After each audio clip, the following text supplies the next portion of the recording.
All It's right. literally going down. It's going down right now. Okay. You are doing an excellent job. All right. So here we are. So everyone's on. Can you guys see us? I'm not going to be looking at Facebook anymore because Chisa and I are in Zoom, and this is where we're going to live. We're just sharing this conversation with you on Facebook. Okay. So she and I are in a different room, and hopefully you can see me. We're recording.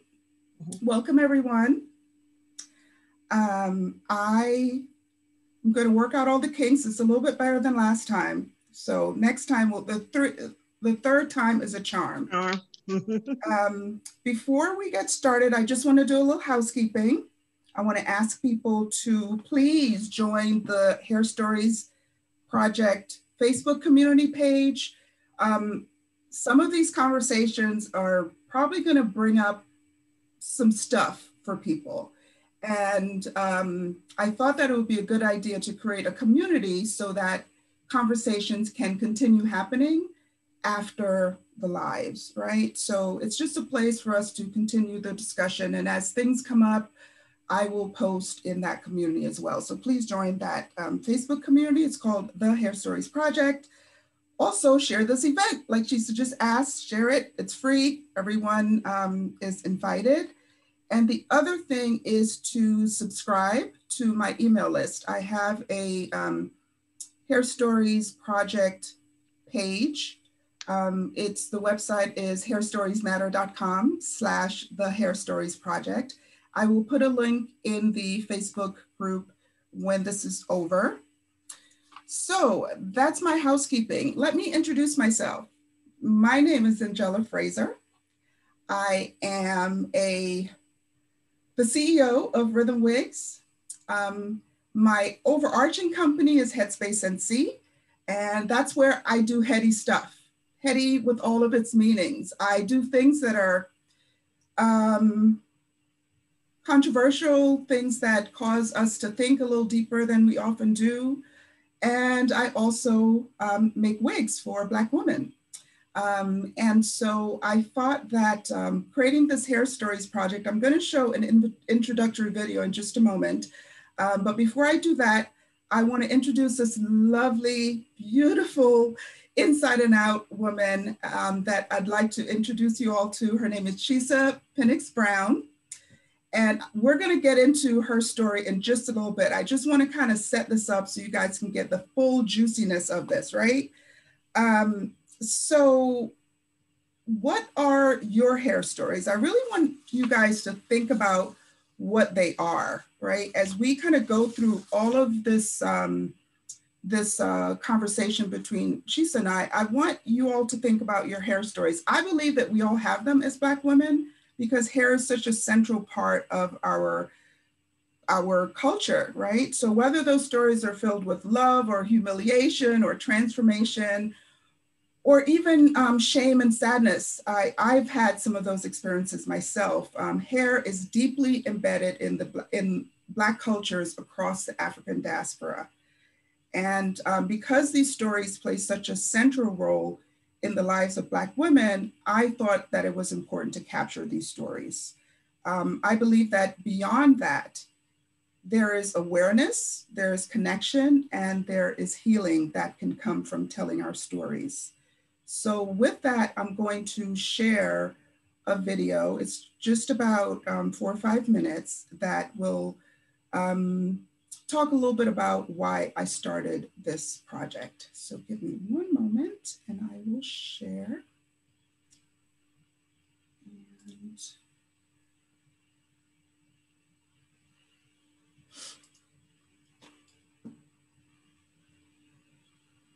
everything should be optimized so that you all can see.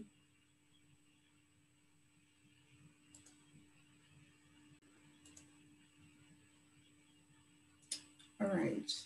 Can you see it, Chisa? Yes. Okay. Yep. I'm going to play and you guys just enjoy. Remember that scene in How to Get Away with Murder where Viola Davis was just broken and she walks into her bedroom. Her mom, who's played by Cicely Tyson, is sitting on her bed, and Viola starts to slowly take off her wig and remove all of her makeup. She walks over and sits at her mother's feet, and her mother lovingly starts to scratch her scalp and console her. That was a huge moment for Black women. Remember? We just saw vulnerability and intimacy and love between two women in a way that is very common within our community, but to see it on the big screen during prime time was just unbelievable. Whether you were a big fan of the show or not, you heard about it. It spread like wildfire. People were calling it the blackest moment on TV. And we felt connected to it in what I think is a wholly unique and fascinating way. Our hair, the hair of Black women, deeply connects us. It connects us across generations, across language, across borders. Anywhere that we exist in the world, we are connected through our hair.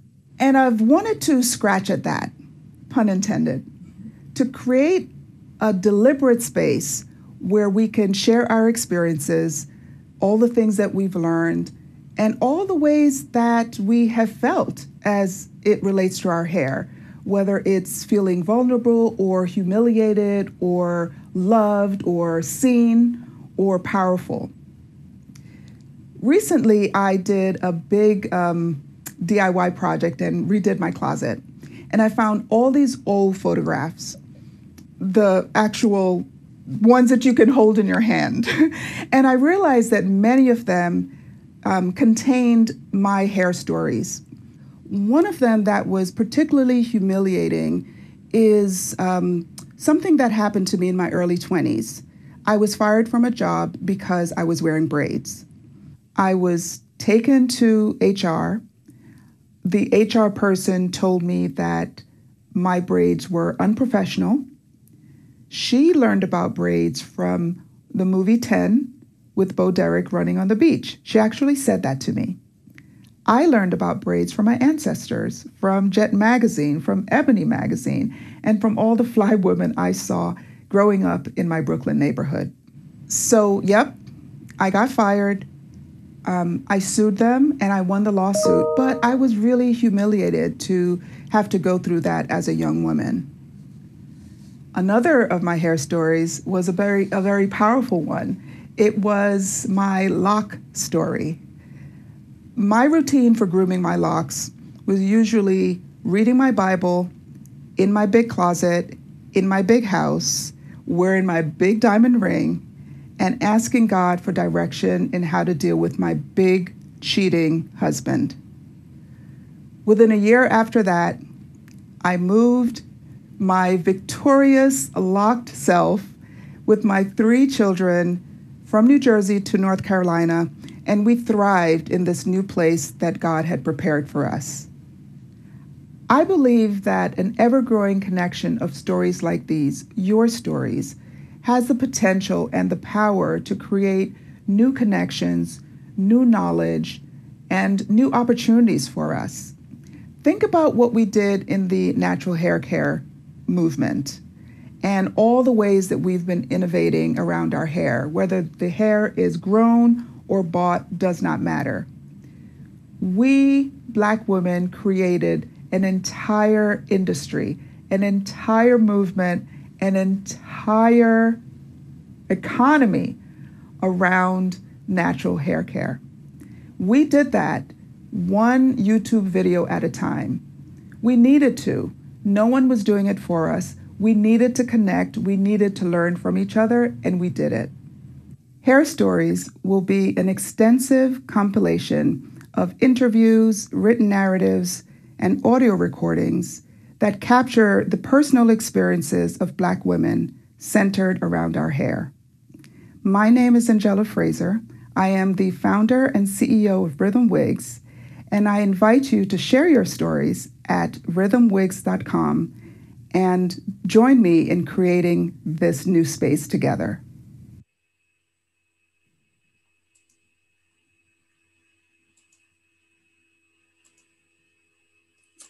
Okay, so did that come through okay? Yeah, it was great. Awesome. All right, so that's what this is all about. It's been a few years in my head, and a few months ago, I decided to move forward with it. And this is my second interview. So now I'm going to tell you how I met this beautiful woman. I met her, I knew who she was before she knew who I was. Um, because we thought back to when she remembered me, and I knew her before that. So Chisa is you'll see, she's North Carolina's #1 small business facilitator.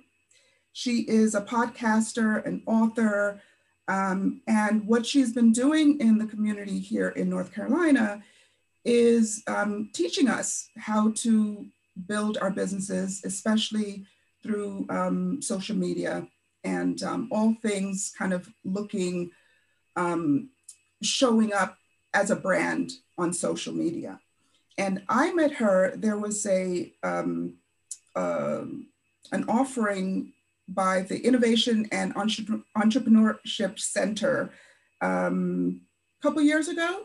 Mm-hmm. And I remember I came in a little late because I parked where I wasn't supposed to park. And I saw somebody come to get me. And so I had to get back in my car. So by the time I got to you, I was a little late. But I remember when I walked in and I saw you in front, I was like, I know her. I know her. So that was maybe 2 years ago. Since then, our paths have crossed at Black Entrepreneurship Week. And as you can see, she says hair is her brand. It's it is her brand. And so she actually, when she saw that I was doing this project, she reached out to me. I was like, that was like validation. If she wants to be a part of this, then this is really going to be something amazing, because she doesn't play around at all. So Chisa, where I want to start, there's going to be a lot of hair puns in this interview, guys. So I'm here for all of it. So I want to start at your roots. Okay. Where are you from? Where did you grow up? And infusing that, when did hair become something that you kind of recognize? Okay, so I am from Mount Vernon, New York, 914. I tell everybody, home of Pete Rock and CL Smooth, Heavy D. Don't get it twisted, okay? I got to let people know. People always saying upstate, and yes, it says upstate when you get off the highway, but we're not like all the way upstate. So the great thing that I think about is Mount Vernon is 4 square miles. Mm-hmm. And when you think about the talent that came out of these 4 square miles, I'm one of those people who, you want to eventually have your name in lights. You just want to be somebody that I think that gives something to the universe, right? And so that is my start. Now, I think that I first started really paying attention to hair because when I was younger, I went to a Muslim school. So I was taught the value of being Black as a primary directive of my life. I was taught that there were kings and queens and that slavery was something that happened later, to hold your head high, to make sure that your shoulders were back. And I think that it was always something as far as with hair, with my family, like everybody laid, you know what I mean? Everybody's hair is laid. You would be in the kitchen with a hot comb, making sure it was pressed down. On Sundays, it would get braided back in the day. And the first time that I remember being extra cognizant about hair and more so appearance, my stepmother, I went over there to stay for the weekend with my father and my stepmother, and she tried to lock my hair while I was there. Now, if you know anything about a Black woman, what you don't do is mess with somebody's child's hair. So that was the last time that I stayed for the weekend. And my mom was not having it. They were just like, nope, she's not going to do this. She's not going to do this. So it was kind of one of those things where, they were the type of people, my people, you didn't relax your hair until you got to a certain age. You didn't, so it was more traditional braids, natural. And it was just like, no, you're not just going to do what you want to do with this child's head. She's going to look a certain way. So I think for me, it was definitely a pride, but it was also just understanding that I think that there is something in how you present yourself. And so I've changed in how I present myself over the years.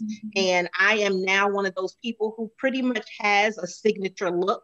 I don't think I ever thought that I would be like this, because, when we were having our conversation, I told you, I thought I was Mary J. Blige back in the day. The girl used to change her hair every week. I would have a pack of something somewhere, and something would be done every week. So I would be fresh for school on Mondays. So to now be this person who pretty much has a look that she goes with. I'll change whatever happens in the top, but I keep the side shave fresh every week, every Friday, 9:30 in the morning. Every Friday, when now? 9:30 a.m. Eastern time, okay? Because I don't want it to get confused with the Central. 9:30 Eastern time, we go get our hair cut. So it is a thing for me that I think, and I tell people this all the time, when you look good, you feel good. So part of my looking good and feeling good is making sure that my hair is cut. I could forego a lot of other things if I had to, but I think that the hair is, you just feel good. It is something about that you're fresh, on a regular basis for me. So that's kind of the background. That's the root. It's that crown. And, our hair is magic. You know what I mean? It's just, and I don't like using that word too much, because it, like Black girl magic, I get it, obviously, but I'm hesitant sometimes because, some people think that we could take anything because we're magic, right? And we'll bounce back from everything because we're magic. And so I try to, but our crown, our hair, because of all the things that it can do, and we look damn good no matter what. We can wear blue hair and look amazing. You have, and look amazing. Oh, which I probably will have some blue hair again soon. So it's actually some blue up in here like this. When I knew we were doing this, I was like, oh, well, hold on. I'm going to have to go get a special hairdo. Wait a minute. Your hair had all of these colors in it. It was like, yeah, I can't come on the Hair Stories project without a special hairdo. So in here, and my hair still does have a bunch of colors in it. This is some extra hair put inside of my hair. Right. But, I wanted to give you all of the swirls and the curves because I knew since I was coming on here and that I felt like this was going to be a part of the archives, right? So if the ancestors, well, we'll be the ancestors by then, but if it's 20, 30, 40, 50, 100 years in the future, they'll look back. And what I'm giving you today is Bridgerton. Okay, I'm giving you the Bridgerton Queen. Just my take on the Bridgerton Queen for tonight. Bridgerton 2021 is what we're giving you tonight. So I just wanted to do something a little extra special, and I was like, I can't go on the show, with nothing. I need something special to pop for the show. So this is just for you. I appreciate. Let me tell you, just to set some context for you guys. Her hair is always special. This is like supersonic special. But what did you tell me the other day? Someone saw you like it was in a big crowd or something. It's so random. Okay. Now it's COVID. Right. I'm at TJ Maxx shopping for stuff I have no business getting in the first place. With my mask on. Right. So all of this is covered. No makeup on, no lashes, no nothing, just regular chocolateness. And this lady walks up on me and she was like, hey girl, I know you from Instagram. And I was like, oh, hey. She was like, yeah, I follow you. She said, I saw the back of your head and I knew it was you. And I was just like, madam, thank you so much. I appreciate that. But I'm like, you can't go she saw the back of my head and knew that it was me. I said, well, this little head is branded. This little head is just out there. So it made me feel good. It's also a little creepy sometimes, but she said, I knew who you were just from the back of your head. And I just wanted to say hi. And I was like, that's such a great compliment, to be picked out of a crowd, to just be random minding your business and somebody pays attention. So people look. Yeah. And that hair is a part of the things that people see and know about you. Right. Absolutely. Yeah, that's the blessing and the curse of branding. Like, confirmation, you have a brand, and it's it is confirmed. It's in there. Absolutely. So you talked about your mental health was one of the first things that you said was related to your hair. And I know for many of us, that's not strange at all. And the Hair Stories Project it's for us, but I know that people who are not Black women are going to be watching. And so talk a little bit about what that means to you, mental health and your hair. Well, I would say through probably the last couple of years, I think that I'm just gonna put it like in the form of seasons. You know that there's a season for everything. And so when something's fresh and something's new, you're excited, you're happy, you want to be a part of it. And then you can start to feel yourself waning. And I think that that's when you see women usually do the big chop, or they color their hair, they do something drastic, right? Because they want to feel renewed, because now it's like they're kind of shedding whoever that old person was. Absolutely. So for me, with my hair, with the mental health, I feel like as I've grown as a woman, as a business owner, there are things that I have done differently because I think that you start to come into your own. Yeah. And one of the things that I could say, even with mental health and age, is when people say, okay, well, you'll start to really change once you hit 40. It never really dawned on me. Like, I was like, it's just poppycock, right? Now I could tell you, once I hit 35, my knees started acting up. So I knew I knew something was going to happen by the time I got to 40. But once I got here, it seems like it was just so many changes in my life. My mom passed. I had a best friend that had passed right before that. So it was just so many things. And in that time frame, I started to feel more of me. I started to feel more of who I was becoming. And I think that mentally, when you do lose people that are close to you, you don't have them to talk to anymore. You don't have that comfort that goes along with it. So what do you do? What are those, like you use the word rituals, what are those things that you do to still kind of stay in tune? And so for me, my mom used to be like, okay, let's go get your hair done. Go do something for yourself. And that to me was kind of a tie to that. And then when I started saying, well, look, I just want to be a little bit more free. I want to be a little bit more me. I used to never color my hair.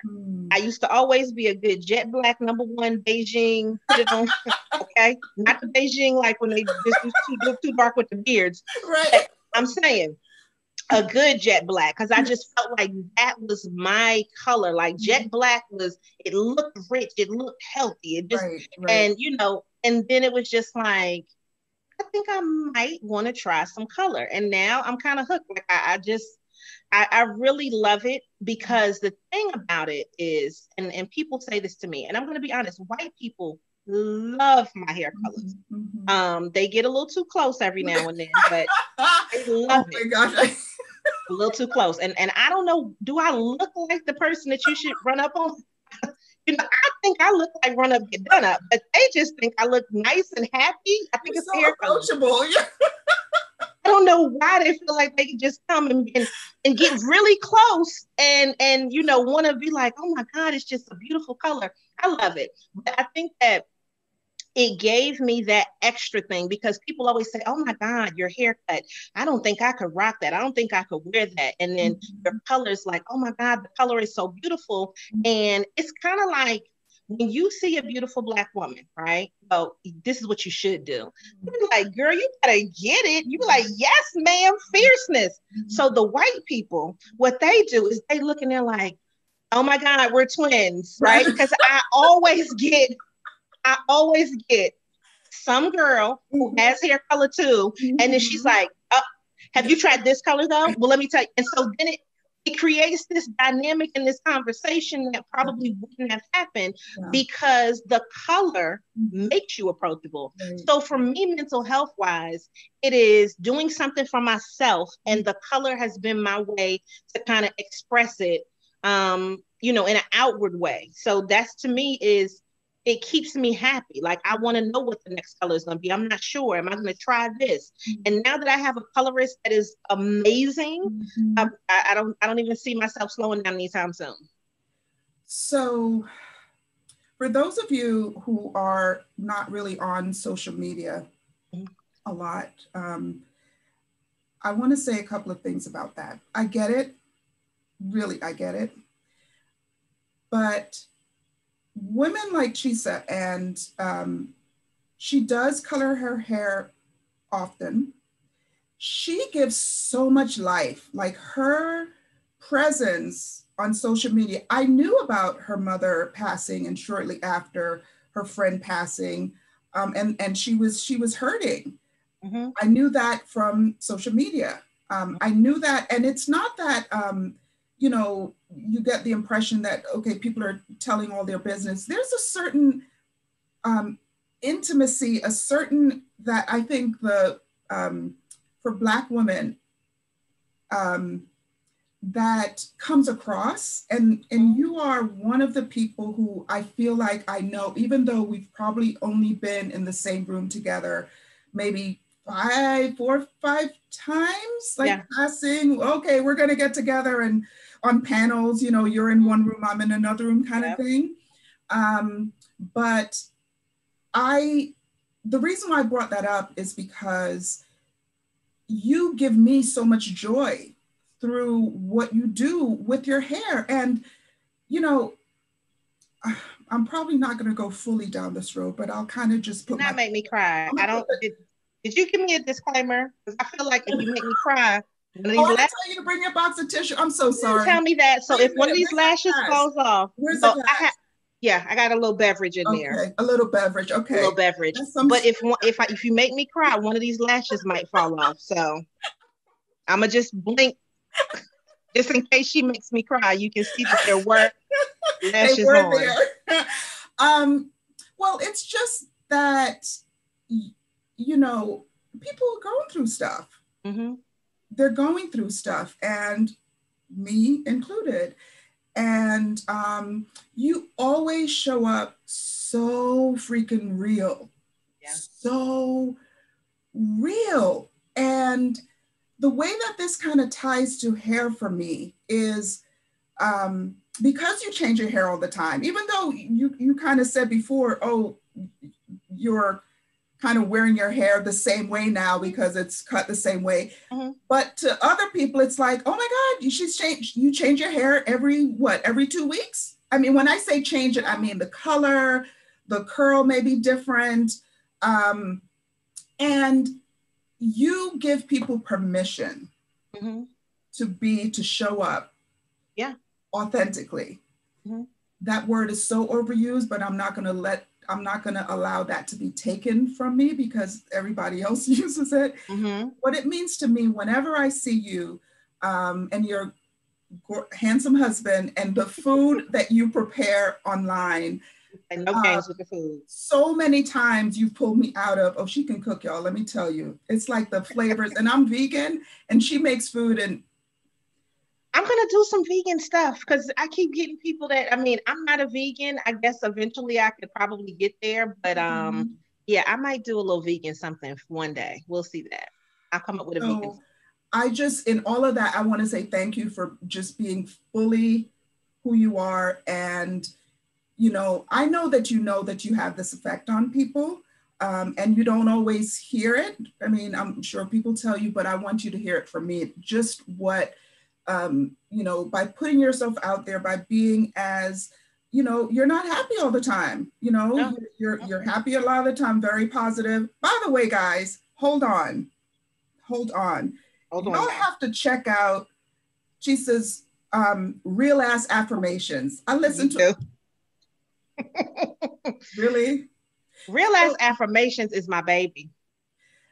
I've been listening to them, but the one I listened to because this one I listened to today because I couldn't listen to it before because I wasn't ready to calm down. Okay. But it was the one where you were kind of doing a meditation on the bed. Could you just take us through that a little bit? So that's tuck them in. Okay. So hold up. Tuck them in. Tuck them in. So basically, I'll just tell you like how real ass affirmations. It started because my mom passed. And like I said, I didn't have anybody to talk to. So aside from expressing myself through hair, I felt like there were things that I wanted to say. And I just started doing these affirmations. Now, I've never put out the first one I did because when I listen to it, you can hear every piece of pain.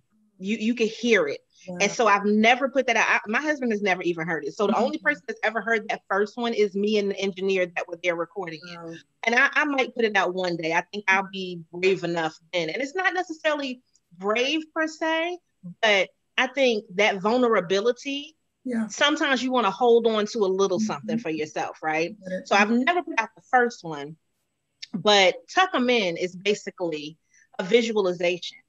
So it is telling you to think of all of the great things that are happening in your life and to take a room, a square room, essentially 4 walls, and you have this big, beautiful bed that's in there, great sheets, it's feeling good, it's smelling good and everything.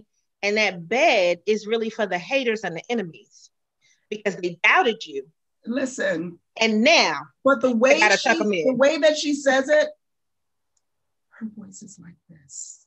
Oh, it's calm. It's so sultry.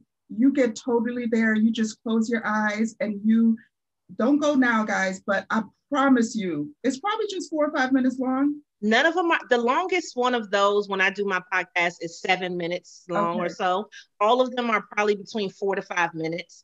Because they are meant to be, and this is the tagline that goes with it, the shit you need to say to get you through your day. Wow. So the shit you need to say to get you through your day. Hashtag in front of that and like so you don't need a 30-40 minute podcast because what you need to say should be able to be done in a finite amount of time. And most of them, some of them don't have it, but most of them have a breathing technique in there because as I've been going through my mental health journey with myself, with my husband, you know, being in business together, just the transition that's happened with us over the last year specifically, and definitely with COVID, it is the things where it's like, I just need to calm myself down because I know that I have to continue to do whatever I need to do.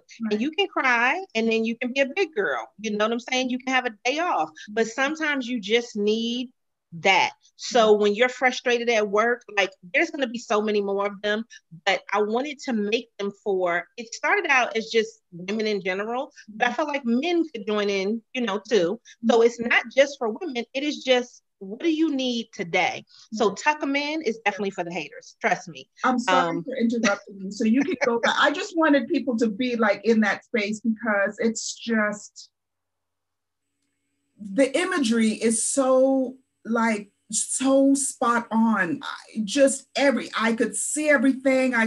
So I'm sorry, continue with the that's really, so then it kind of goes into the fact that you need to tuck them in because the thing is they slept on you. So when they sleep on you, then what they're basically doing is giving themselves permission to fall off, giving themselves permission to watch you be great because they didn't think that you could do something. And they could be a whole bunch of different people. So they could be friends that are fake friends, you know, that they only want you to succeed if they're succeeding too.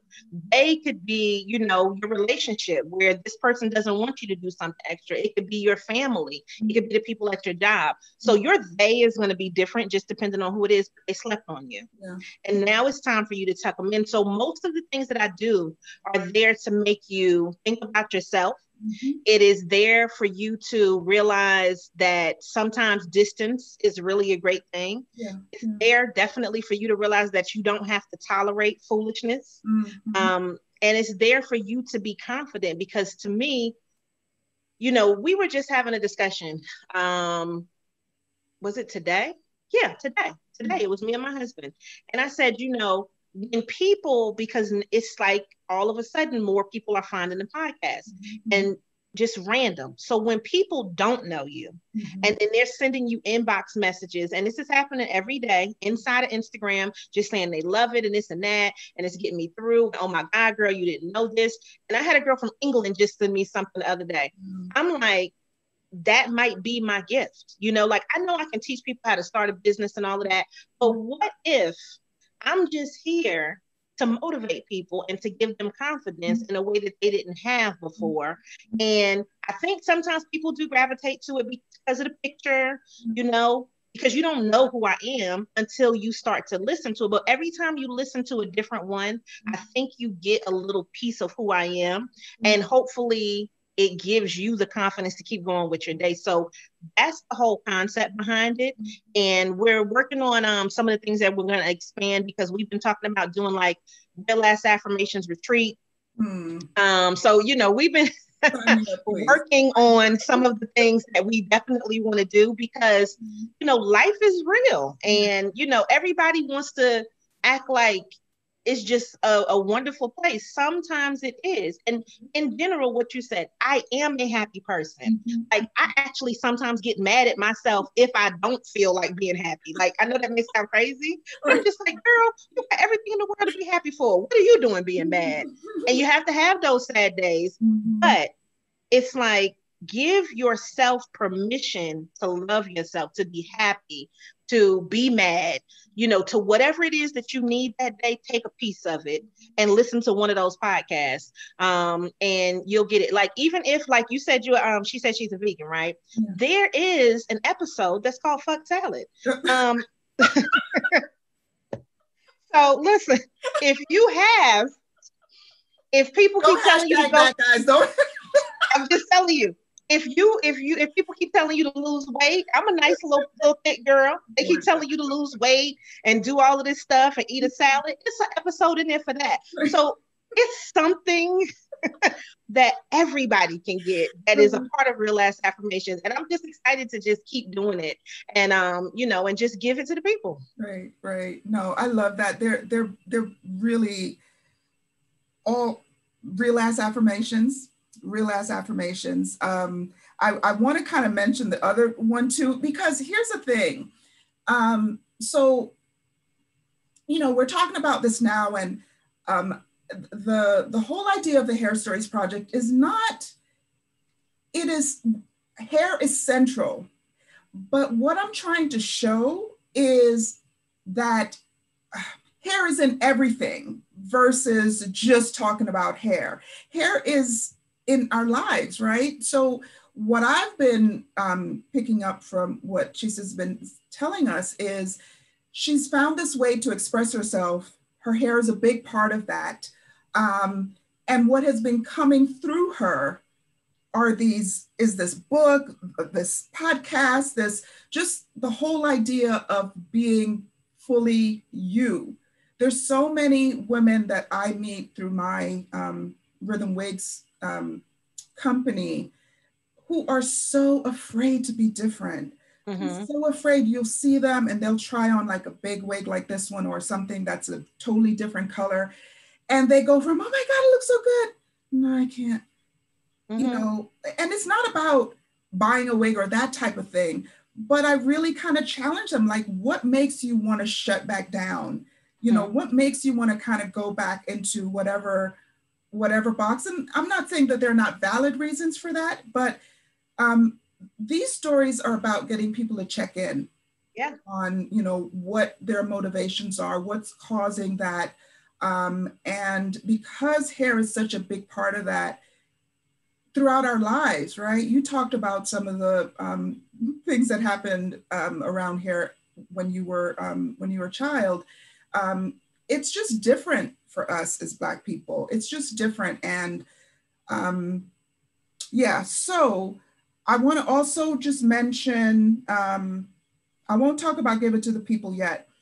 I wanted to kind of tap in on the whole professional, unprofessional, and how we tend to change our hairstyles all the time, right? and people kind of read that. I'm preparing to go into some corporate spaces with the Hair Stories project.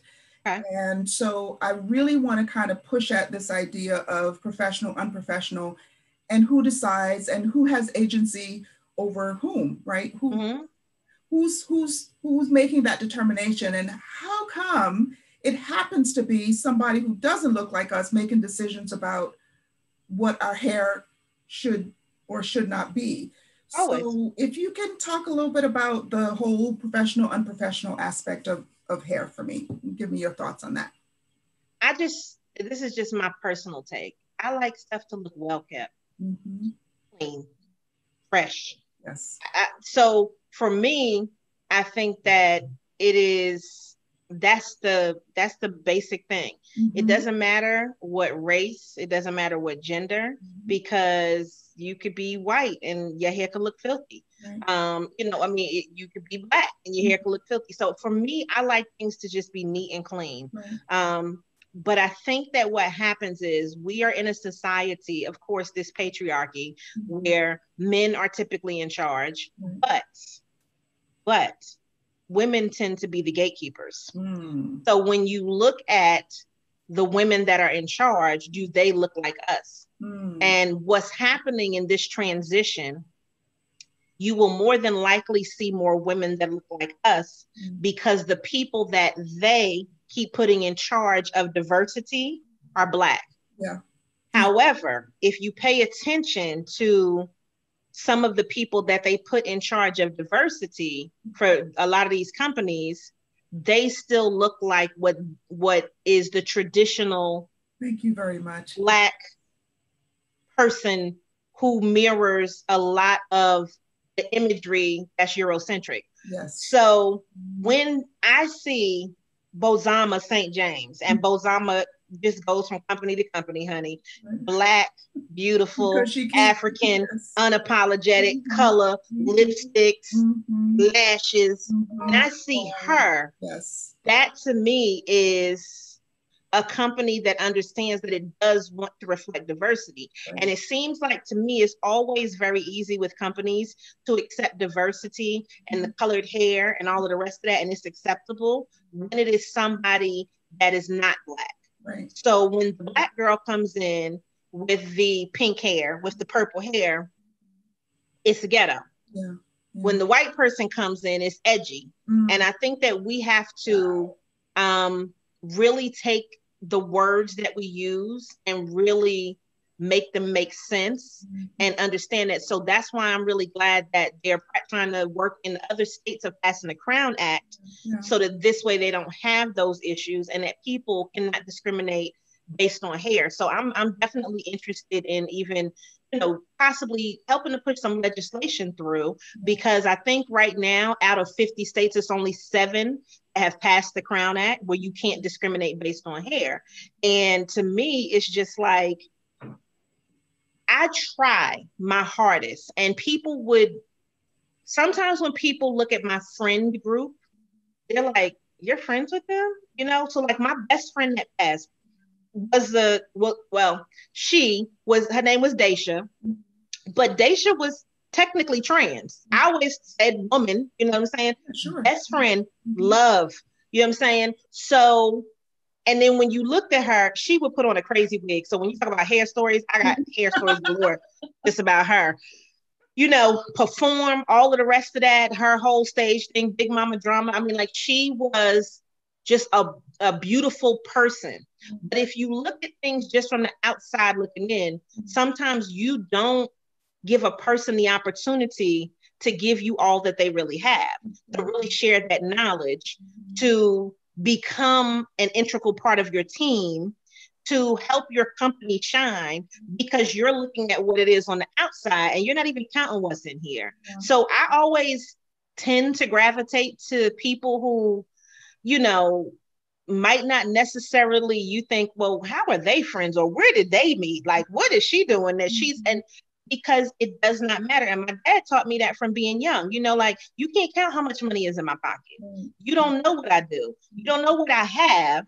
and you assume things just because of how I look on the outside. So for me now, I love it. I live to walk in the room and let the heads turn. Yeah. And I do. You know what I'm saying? And you will always see, this is just me, people that gravitate towards you, but they just want to know who you are, and people that seem like they're intimidated. And Right. then there's a whole bunch of other people that are in there. Right. So if you're going for this corporate kind of thing, you look a certain way, you need to understand that there are going to be boundaries that you can't get over because of how somebody else was raised. Right. Because of the gatekeepers. Yes, absolutely. Thank you for that. Yeah, we're going to circle back on that, and I'll probably reach out to you as I do my work in preparing for taking this into corporate, because I think so they need it to unpack around this, right? The whole, one of the things that, what time is it? 8:55. Wait, let me stop there. Any questions coming up? So people are throwing all the good comments in here, though. So I see, yes, Brandon. I say the hair screams confidence. I see people saying hello. Oh, here we go. How do you believe WFH? What is WFH? WFH. Oh, what the? No, WFH. No, that's that's WTF. Yeah, look, I was like, what is WFH? Is it White House? What?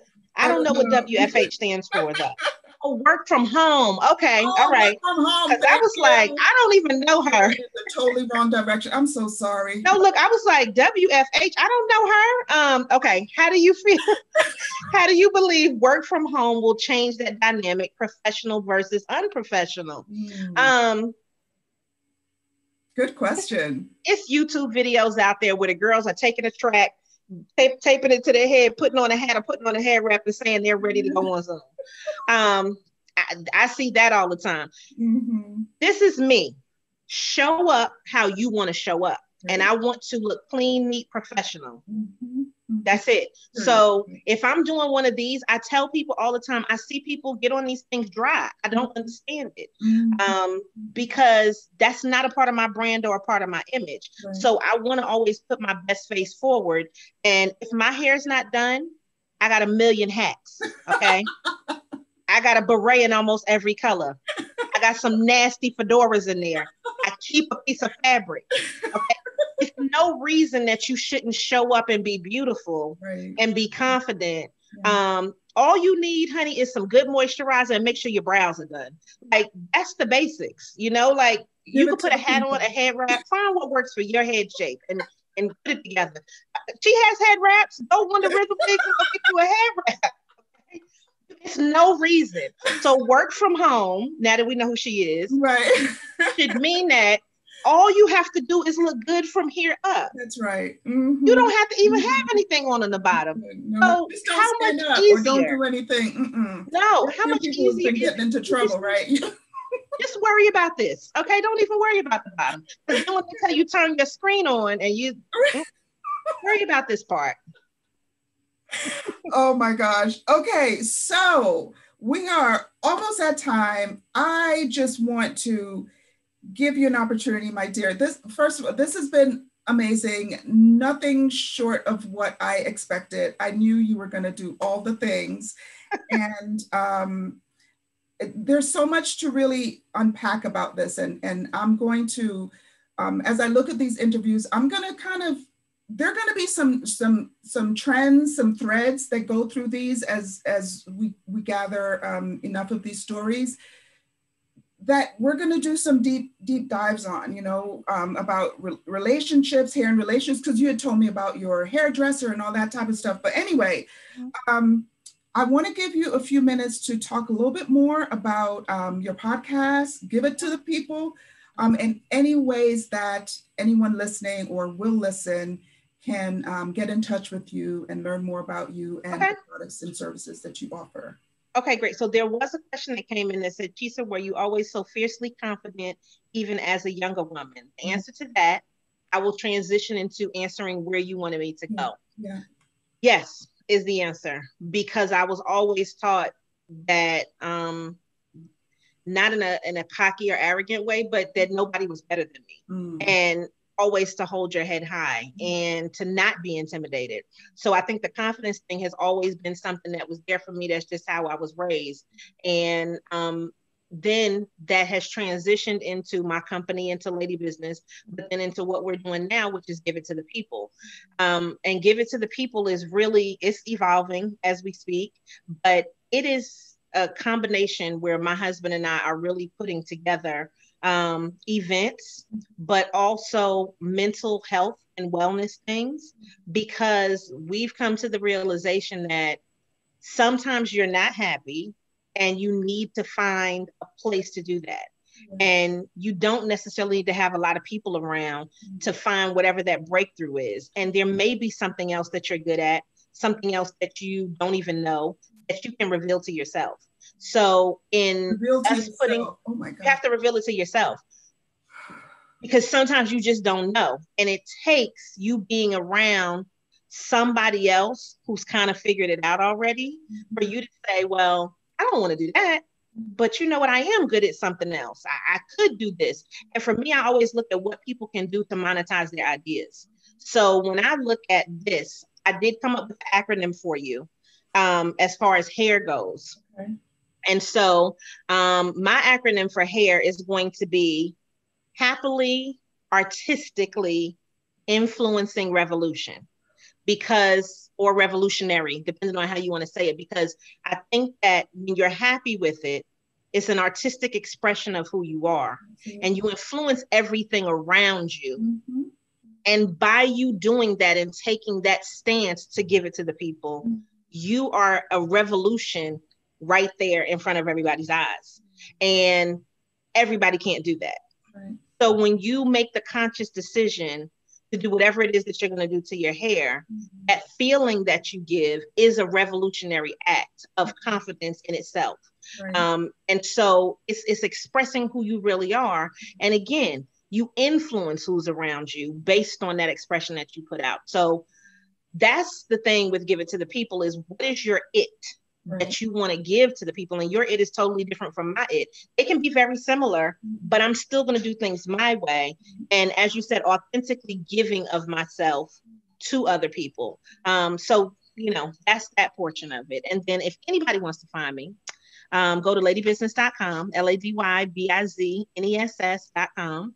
And that's the website. You can find the podcast there. You can find my book there. You can find events that are coming up. I have plenty of things that are free. I have things that are paid.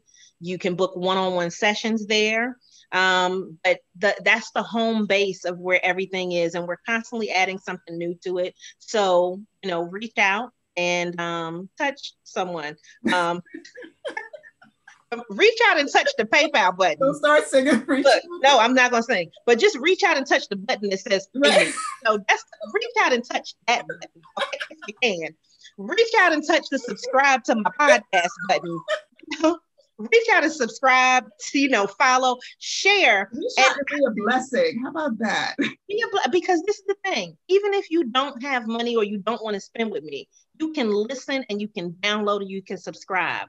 Because in essence, it helps more people to see things. It helps the numbers. It helps the engagement. So just like I told you when we started tonight, share this out with other people. Don't keep it to yourself. You know, share it. And that's one of the things that I think we can definitely do is press a button. It's not that hard for you to communicate value, that you appreciate something like the Hair Stories Project. Awesome. I'll take that. I'm going to end with this. I pulled this from your website. Okay. Guys, please go there. You're going to see all of her hairstyles, but more than that, her website is just energy. It's like, it is. Woo, like, you'll go in there with a frown and come out of there like just like I can do anything. So this is what I captured from your site. You said becoming the person that you want to be takes time, and you're constantly in a state of change no matter what you do. What you need to decide is what type of person you want to be and how that and how life will make you feel, and how that life will make you feel. The actions that you take and don't take every day are what shape your life. So it's your choice to make them count. Mm-hmm. And you know that all of that came from her heart. You've seen her now. Please support her, get encouragement from her, but also give encouragement. Sometimes people think that because you're an extrovert, mm-hmm. You're always giving, you don't need to receive. Please, that is so not true, and it's just wrong, and it's mean. So please support her. Click whatever you can click on. And she said, thank you so much for being here. Love you so much. Thank you. I love you so much. This time went by so quickly. But you know why? Because you're awesome, because you know how to give it to the people. So I always appreciate any opportunity that I get to share my business, to share the vision, to share some type of motivation. So I appreciate you creating this platform for all of us to be able to share. And I'm just excited to see where it goes. Absolutely. Thank you so much. Thank you. Talk to you later. Bye, everyone. Bye, everybody.